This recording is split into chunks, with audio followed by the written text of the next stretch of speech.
Is Fab Jen, aka Fabulous Jenny, and I am back with another video. And welcome back to my beauty journey. And oh, I forgot to do my aka is Fabulous Jenny, aka is Fab Jen, aka Jenny from the block, aka that bish.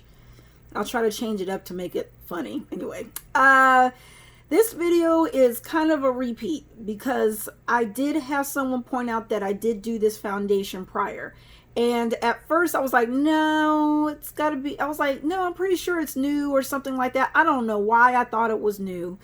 I'm usually pretty good, honestly, about not buying duplicates or triplicates of things unless I do it on purpose of the same foundation for review. But this time I made a boo-boo. I did do this video 2 years ago, and I watched it about 15 minutes ago to see how I feel now compared to how I felt then, and there are some differences. Let's talk about packaging. Packaging's almost identical. I feel like the outside of the packaging, the old one's a little bit more duller black than the newer packaging, so that makes a difference to you.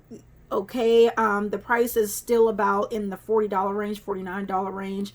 The color match is actually better in the new in this new I guess maybe new round of the same foundation. I'll show you here, like right here. This is the old one. You can obviously see it standing out against my skin. I've had this on for a few minutes, and then compared to the new one, which is almost, you can't hardly see it. It's right here. So the color match is better for the new formulation of the same new old foundation, whatever the freak. I'm confusing the shit out of myself.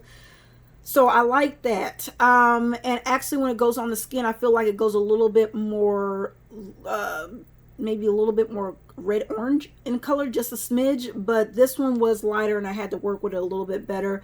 I tried 2 or 3 different powders and it still kind of comes out that way. Photographs, nice. However, if you're zooming in or you're doing a really close-up portrait type style photos, it is going to be unforgiving. And you have to use either some type of filter, photoshopping to kind of smooth out that texture. Also, when I take pictures on my phone, it even makes the problem worse, emphasizes it way worse. It emphasizes a lot of cakiness, especially builds up around my nose and my smile lines, around my mouth area. It builds crepey, not crepey areas, maybe nooks and crannies, because I'm not really crepey around my nose, but a little here, smile lines, and sometimes here.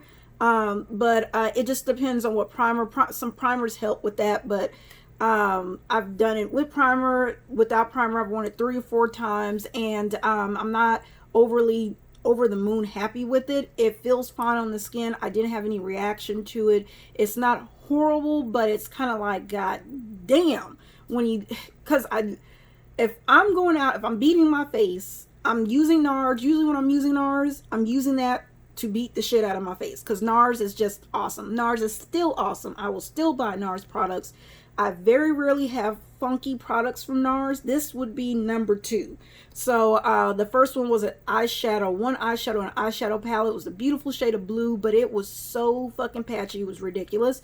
But I chopped that up to the game. Shit happens, right? Well, this is one of those cases where I was like, ooh, we're just gonna let this, we're gonna give a pass to Nars for this. And photos. So photos are important. When you're doing a beat and you're doing photos, you don't want things to grab and pull on the skin as much as possible. You want to be able to take that photo and be like, damn, you the baddest bitch in the fucking room. That's how it should be, especially for that price point. This one's not giving you that. You have to be careful. You have to use certain lighting, certain situations and certain lighting. It looks freaking airbrushed, and then other times, more than not, like a regular selfie, it looks very textured. Even I'll show you pictures, even in direct sunlight, a little bit at a distance, the further away you are, the better it looks, but the closer you are in a photo or in person, the more cakey it looks. And I love me a good cake face, but I want it to look like cake, but without the batter clumping up, you know what I'm saying? So that was the downside about this. I'm not looking at repurchasing this again anytime soon, just period. There's too many other foundations that I like more, but if I ever, when I use this, I'll use it When it runs out, I'm just not going to replace it. But I may again try it again another year or two from now, and I may start doing that with my other foundations. I'll just start replacing them every year or two,